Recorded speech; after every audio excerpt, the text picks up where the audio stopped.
इंद्रिय प्रत्यक्षेण प्रकृति पुरुषयोः उपलब्धि कथं न भवति। इंद्रियों से जो बाह्य प्रत्यक्ष होता है, आज्ञा कान आदि इंद्रियों से जो बाह्य प्रत्यक्ष होता है, उस बाह्य प्रत्यक्ष से प्रकृति पुरुष का ज्ञान क्यों नहीं होता।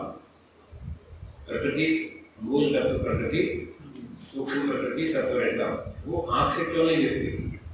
आत्मा आंख से क्यों नहीं दिखता, ईश्वर आंख से क्यों नहीं दिखता, क्यों बनना पड़ेगा। तीनों चीजें आंखों से बाह्य प्रत्यक्ष से क्यों नहीं जानी जाती।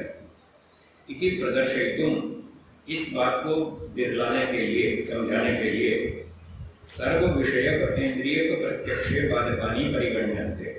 सब प्रकार की इंद्रियों से जो जो 5 प्रकार का प्रत्यक्ष होता है, इसमें अपने स्वामी जी पुरुष को काटे थे, पुरुष दोनों जीव और ईश्वर नहीं, इसको काटे हुए आपने प्रकृति उपलब्ध। अच्छा, पुरुष को हटा दिया। हाँ, तो वो सूत्र के अनुसार काट दिया होगा, तो केवल प्रकृति है ना। ठीक है, तो भूमिका में प्रकृति को ही ले लेते हैं, पुरुष को हटा देते हैं। तो प्रकृति की उपलब्धि ज्ञान इंद्रिय प्रत्यक्ष से क्यों नहीं होता, तो उसके कारण बताएंगे। और जितने बाह्य प्रत्यक्ष में जितने बाधक कारण हैं, उनकी गिनती कर रहे हैं कि इन कारणों से बाह्य वस्तुओं का प्रत्यक्ष नहीं हो पाता। क्या कारण है बता रहे सूत्र में, बाधकानि परिगण्यन्ते, बाधकों की गिनती कर रहे हैं। सूत्र 108 बोलिए, विषयो अविषयो अपि अति दूरादेः हान उपादानाभ्याम इंद्रियस्य। भाष्य, विषयो भावात्मक पदार्थ, जो विषय का मतलब सत्तात्मक वस्तु है, सत्तात्मक है, फिर भी खलु अविषय, फिर भी वो नहीं जानी जा रही, वस्तु होते हुए भी नहीं दिख रही। अनिंद्रिय विषयों को भी भवति, इंद्रिय का विषय होते हुए भी वो इंद्रिय से जाने नहीं जा रहे, हम जान नहीं पा रहे। क्यों नहीं जान पा रहे, उसमें बता रहे कारण। अति दूरादेर, ये कारण। अति दूरत्वादेर हेतु, ये हेतु है कि बहुत दूर है। आपको यहाँ इस समय बैठकर अमेरिका दिख रहा है, क्यों नहीं दिख रहा, दूर है बहुत। और बहुत दूर दूर के तारे हैं, तो यहाँ बैठ के नहीं दिख रहे। तो बहुत दूर की चीजें वो नहीं दिख रही, वस्तु होते हुए भी नहीं दिख रही। एक कारण बहुत दूर होना। आदि ना, और आदि में और क्या क्या कारण है। अति सामीप्य, जो बहुत नजदीक हो वो भी नहीं दिखेगा, आंख में काजल लगा नहीं दिखता। शनि ग्रह बहुत दूर है, यहाँ से नहीं दिख रहा। व्यवधान, बीच में पर्दा है, पर्दे के पीछे कोई चीज है तो वो भी नहीं दिखती, होते हुए भी नहीं दिखती। पर्दा बाधक है, दूरी बाधक है, निकटता बाधक है, पर्दा भी बाधक है। मनसो वनावस्थान, और मन हमारा चंचल है, वो एक वस्तु में टिक नहीं रहा। देख भी रहे हो, हाँ, क्योंकि मन बीच बीच में भटकता है, तो हम उस इंद्रिय से उसको लगातार ठीक से देख ही नहीं पा रहे, क्योंकि मन उसको इंद्रिय को भटका देता है। वहां से मन की चंचलता से हम एकाग्र नहीं हो पा रहे, इसलिए वस्तु को ठीक से देख नहीं पा रहे। स्वामी यहाँ गोलोक देख रहा है और आप चक्षु इंद्रिय नहीं देख पा रहा है, ऐसे नहीं। मन जो नहीं लगा रहे हमने, नहीं, गोलक हो चाहे इंद्रिय हो, इसके गोलक का कारण नहीं लगा है। मन इंद्रिय के साथ है तो इंद्रिय देख पाएगी ना।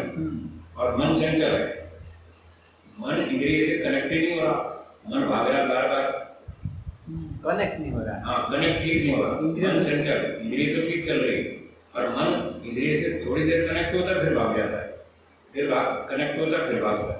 तो आप ठीक विषय को ग्रहण नहीं कर पाएंगे। जैसे कोई विद्यार्थी पढ़ रहा है और मैं बोलता जा रहा हूँ, और उसका मन बीच बीच में कहीं और भागता है, तो कहीं तो मेरे शब्द सुनेगा, कहीं नहीं सुनेगा, क्योंकि उसका मन काम के साथ लगातार नहीं जुड़ा, बीच बीच में कट जाता है, तो फिर वो शब्द का ग्रहण नहीं होगा। ये है सूक्ष्म, बहुत सूक्ष्म वस्तु, तो इंद्रियों से ग्रहण नहीं होगा। जैसे परमाणु है छोटा, जड़ों है, तो आंख से नहीं दिखेगा। अभिभवाच्य, और अभिभव भी एक कारण है। अभी यहाँ एक दीपक जला दो, दीपक का प्रकाश रात को तो दिखेगा, और दोपहर में 2 बजे नहीं दिखेगा। 2 बजे दोपहर में दीपक का प्रकाश नहीं दिखेगा, रात को 8 बजे दिखेगा, क्योंकि दिन में सूर्य प्रकाश ने दीपक के प्रकाश को दबा लिया। उसको अभिभव कहते हैं। अन्य विषय ने एक विषय को दबा लिया तो फिर वो नहीं ग्रहण होगा। ठीक है। और एक और कारण है इंद्रियस्य अनुपादानाभ्याम, इंद्रियस्य अनाद विकारात घातात, इंद्रिय का हान टूट फूट जाने से, आंख टूट गई अब क्या दिखेगा? नहीं दिखेगा। इंद्रिय के नष्ट हो जाने से भी नहीं दिखेगा। तथा उपादानात, उपादानात उपरिष्टाद आदानम उपादान अन्य इंद्रिय प्रभाव तस्मात् च अपि विषयो अविषयो भवति। तो कभी कभी ऐसा भी होता है अन्य इंद्रिय का प्रभाव बढ़ जाता है। तो पहले एक इंद्रिय से जो विषय का ग्रहण हो रहा था, अन्य इंद्रिय के प्रभाव से वो दब गया तो उसका ग्रहण नहीं हो पाएगा। जैसे हम बात करें वहाँ कुछ बूम ब्लास्ट होगा, हाँ, तो हम देख रहे हैं, हम जो सुन रहे थे नहीं, ये तो सेम इंद्रिय अन्य इंद्रिय का है। अच्छा, देखने वाला, तो हम चीज को देख रहे थे, किसी वस्तु को देख रहे थे आंख से, इतने जोर से धमाका हुआ तो कान के अन्य इंद्रियों में कान के ऊपर शब्द का जोर से आक्रमण हुआ तो वो कान एक्टिव हो गए और आंख से मन हट गया। तो जो देख रहे थे वो देखना बंद हो जाएगा और ध्वनि सुनाई देगी। तो अन्य इंद्रिय के प्रभाव से पहली इंद्रिय का जो विषय का ग्रहण हो रहा था वो बंद हो जाएगा। ऐसा भी होगा। तो इंद्रियों से जो जो चीजों का ग्रहण होता है कभी कभी वो नहीं हो पा रहा, उसमें ये सारे कारण, इन्हीं कारणों से वस्तु होते हुए भी उन इंद्रियों से प्रत्यक्ष नहीं हो पाता। ये बात पाओ। हाँ जी। आत्मा जैसे स्वामी जी मन से जुड़ा है, आत्मा मन से जुड़ा है, हाँ, मन इंद्रियों से, ठीक है। तो ये उल्टा भी होता है कि इंद्रियां, ऐसा भी होता है, उल्टा भी होता है, दोनों चलते हैं। कभी कभी बाह्य इंद्रिय का जो विषय है, बाह्य विषय का तीव्र आक्रमण होता है, वो इंद्रिय पर अटैक होता है। उस अटैक के कारण मन इंद्रिय से कनेक्ट हो जाता है और मन से आत्मा पीछे नहीं कनेक्ट। तो जो अन्य इंद्रिय का अटैक हुआ विषय पर, फिर आत्मा उसको ग्रहण करेगा, उसकी ताकत ज्यादा है और पहले वाले की ताकत कम पड़ गई तो वहां से हट जाएगा और दूसरी ताकत ज्यादा होने से उस विषय का ग्रहण शुरू हो जाएगा। ऐसा हो, दोनों तरह से चलता है। चलिए सूत्रार्थ लिखिए। कोई वस्तु होते हुए भी, कोई वस्तु होते हुए भी अनेक बार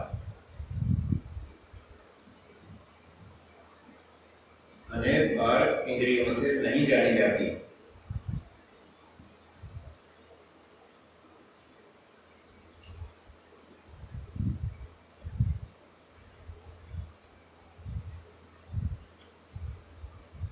उसमें अनेक कारण होते हैं,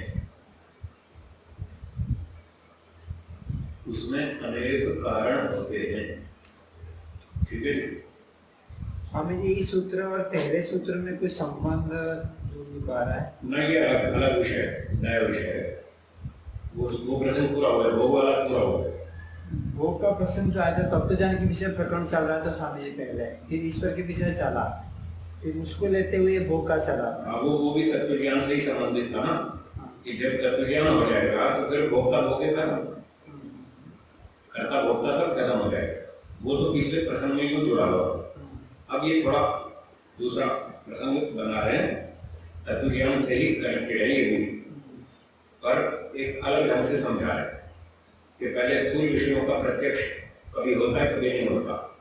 जब नहीं होता तो क्यों नहीं होता, इसको बीच में डाल करके फिर आ जाएंगे समाधि पर, आ जाएंगे आत्मा परमात्मा का प्रत्यक्ष क्यों नहीं होगा, फिर उस पर आ जाएंगे लौट के। लिखा इसमें कई कारण होते हैं, तो क्या क्या कारण है वो आगे लिखेंगे। वस्तु बहुत अधिक दूर होना, वस्तु बहुत अधिक दूर होना। दूसरा, वस्तु बहुत अधिक निकट होना,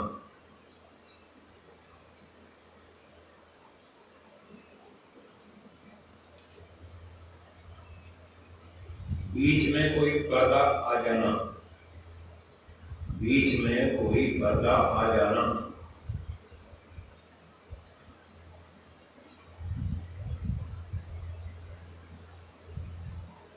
मन की चंचलता होना,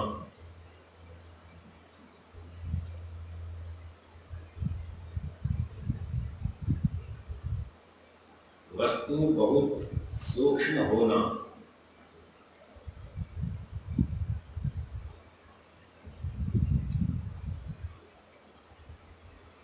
वस्तु बहुत सूक्ष्म होना, एक विषय से दूसरे विषय का दब जाना,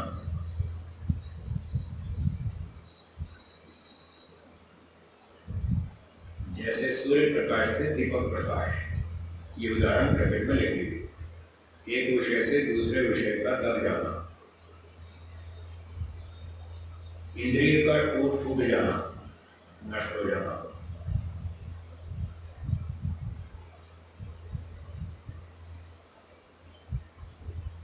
और अन्य इंद्रिय का प्रभाव अधिक हो जाना, अन्य इंद्रिय के विषय का प्रभाव अधिक हो जाना।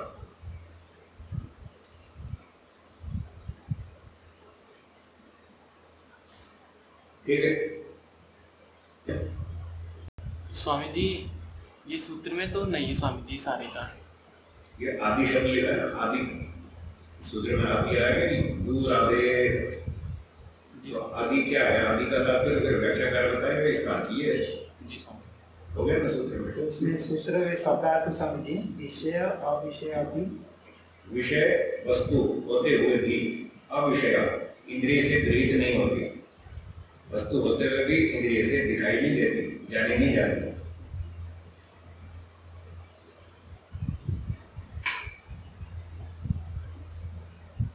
ठीक है, बहुत दूर होने से आदि सब आगे को कारण होता है, दूर होने से, पास होने से। और हान का मतलब इंद्रिय टूट फूट गई, और उपादान मतलब अन्य इंद्रिय के विषय का प्रभाव अधिक हो गया, ऊपर से आके उसने दबा लिया, उपादान ऊपर से आके दबा लिया विषय ने, इसलिए पहला वाला छूट गया। ठीक है स्वामी जी, मन एक समय में एक ही कार्य करता है जी। स्वामी जी। अब हम देख भी रहे हैं और आपकी बातें सुन भी रहे हैं, तो ये दो एक साथ कैसे हो रहे? ऐसे ही शंका है ना, देख भी रहे, सुन भी रहे, तो ये दो काम एक साथ नहीं हो रहे। मन की गति बहुत तेज है, तीव्र है। अब ये पंखा चल रहा है जी स्वामी, इसमें कितनी पंखुड़ियां हैं? 3 है स्वामी। 3। ये घूम रहा है, जी स्वामी। तो तीनों पंखुड़ियां बारी बारी से घूम रही हैं एक के पीछे। जी स्वामी। आप पकड़ सकते हैं पहली कब गई दूसरी कब गई? नहीं स्वामी, क्यों नहीं पकड़ सकते? गति तेज। गति तेज, जबकि चल तो क्रम से रही है। जी स्वामी। आप नोट नहीं कर पा रहे कि पहली कब गई दूसरी कब गई। तो मन भी पंखे की तरह बहुत तेज चलता है, कभी आंख से जुड़ता है, कभी कान से जुड़ता है, बारी बारी से जुड़ता है, बहुत तेजी से जुड़ता है, और हमें पता नहीं चलता कब तो कान से जुड़ गया, कब आंख से जुड़ गया। हमको लगता है दोनों काम एक साथ हो रहे हैं, एक साथ नहीं हो रहे, वो बारी बारी से ही हो रहे हैं, जैसे पंखुड़ियां बारी बारी से चल रही हैं एक के पीछे एक। जी स्वामी। पर गति तीव्र होने से हम उस क्रम को पकड़ नहीं पा रहे। इसमें ऐसे ही मन कभी आंख से, कभी कान से, कभी किसी इंद्रिय से, वो बारी बारी से जुड़ता है। उसकी गति इतनी तीव्र है कि हम पकड़ नहीं पाते, कब तो कान से जुड़ गया, कब आंख से जुड़ गया, कब हाथ से जुड़ गया, कब पांव से जुड़ गया, कब वाणी से जुड़ गया। हमको लगता है सारे काम एक साथ हो रहे हैं। ये भ्रांति है, एक साथ नहीं हो रहे, बहुत तेजी से हो रहे हैं। स्वामी जी, जैसे हारमोनियम चलाते हैं, ठीक है, तो ये अंगुली लगा रहे हैं हमने, ठीक है। ये अंगुली लगा रहे हाँ, हैं, ठीक है। तो उसमें जो करता है वही अनुभूति कर रहा है कि मैंने अभी इसको दबाया, इसको ठीक है। दबाया। आत्मा भी यहाँ पर मन को लगाता है, भाई इसमें लगाओ, इसमें लगाओ, और वही जान नहीं पाता। ये कैसे संभव है? यही तो बात है, उसकी चलती स्पीड इतनी तेज है, मन की तेज है, आत्मा की भी तेज है। ये मत समझना आत्मा ढीला डाला है। आत्मा स्वयं इच्छा करता है, फिर जाके मन काम करता हाँ। है, फिर भी आत्मा नहीं जानता है मैंने इच्छा किया। हाँ, उसको पता नहीं चलता है कि मैंने कब क्या करनी इच्छा, बड़ी स्पीड से काम करता है। उसकी स्पीड बहुत इच्छा तेज है, है, बताओ। उसकी स्पीड बहुत तेज है। देखो एक दृष्टांत देता हूँ। आत्मा की स्पीड मन से ज्यादा तेज है, वरना वो मन को कंट्रोल नहीं कर पाएगा। ठीक बात। जो पायलट होता है ना, हवाई जहाज चलाता है, हवाई जहाज चल रहा है, मान लो लड़ाकू विमान 2000 किलोमीटर प्रति घंटा की गति है विमान की, जो ऐसी चलेगी ना, 2000 किलोमीटर प्रति घंटा की गति से विमान उड़ रहा है और उसको पायलट चला रहा है। तो जो पायलट के दिमाग की स्पीड है वो हवाई जहाज की स्पीड से कम होनी चाहिए या ज्यादा होनी चाहिए? आदमी होना चाहिए तब तो तभी तो कंट्रोल कर पाएगा, नहीं तो कंट्रोल ही नहीं कर पाएगा। वो विमान कभी ठोक देगा, फिर कहेगा ये क्या हुआ, वो तो सोचेगा देर में और विमान पहले ठुक जाएगा। तो एक्सीडेंट ना हो गए, इसके लिए उसका दिमाग विमान से तेज चलना चाहिए। ये दृष्टांत ठीक है, समझ में आ गया? तो चलाने वाले का दिमाग, उसकी स्पीड चलने वाले साधन विमान आदि से तेज होनी चाहिए, तब उसको ठीक से चला पाएगा और दुर्घटना से बचा लेगा। तो आत्मा मन को चलाता है और मन इतनी तेज चल रहा है, तो चलाने वाला जो है वो आत्मा है। आत्मा की स्पीड मन से ज्यादा तेज होनी चाहिए, तब तो मन को कंट्रोल कर पाएगा, नहीं तो हर जगह रोज एक्सीडेंट हो गएगा। अब समाधि में आत्मा मन को कंट्रोल कर लेता है या नहीं? कर लेता है जी। तो इसका अर्थ है कि मन की जितनी स्पीड है उससे तेज आत्मा की स्पीड है, तभी वो कंट्रोल कर पाएगा, नहीं तो कर ही नहीं पाएगा। स्पीड में तो इच्छा ही मात्र है, इच्छाओं का स्पीड है। अब वो जो भी है, अभी तो हम केवल एक स्पीड की बात कर रहे हैं। आत्मा की स्पीड मन की स्पीड से ज्यादा तेज होनी चाहिए, वरना उसको नियंत्रित नहीं कर पाएगा। और जब मन का नियंत्रण नहीं हुआ तो समाधि नहीं होगी, समाधि नहीं हुई तो मोक्ष नहीं होगा। मोक्ष होता है कि नहीं होता? अगर होता है तो आत्मा मन को कंट्रोल कर लेगा, अगर कर लेगा तो सीधी बात है कि उसकी स्पीड मन से ज्यादा तेज होनी चाहिए। तो इस तरह से गति तीव्र होने से हम अवगुणों का क्रम पकड़ नहीं पाते। तो ऐसे ही मन की गति बहुत तीव्र है और हम उसका क्रम पकड़ नहीं पाते। कब तो ये आंख से जुड़ा, कब तो कान से जुड़ा, कब वाणी से जुड़ा, बोलते भी जा रहे हैं, सुनते भी जा रहे हैं, देखते भी जा रहे हैं, ऐसा लग रहा है सारे काम एक साथ हो रहे हैं। और वो भी डांसर है, कथकली डांस करने वाला, उसको देखो कितने काम एक साथ करता है। कमर भी हिलाता है, गर्दन भी हिलाता है, कंधे भी हिलाता है, हाथ भी हिलाता है, पाँव भी हिलाता है, तबले की ताल भी सुनता है, बाजे सारंगी को भी सुनता है, गायक के गीत के शब्द भी सुनता है। सारे काम एक साथ हो रहे हैं, ऐसा लगता है जैसे सब एक साथ हो रहे हैं, हो नहीं रहे, हो रहे बारी बारी से। तो ये बात ठीक है।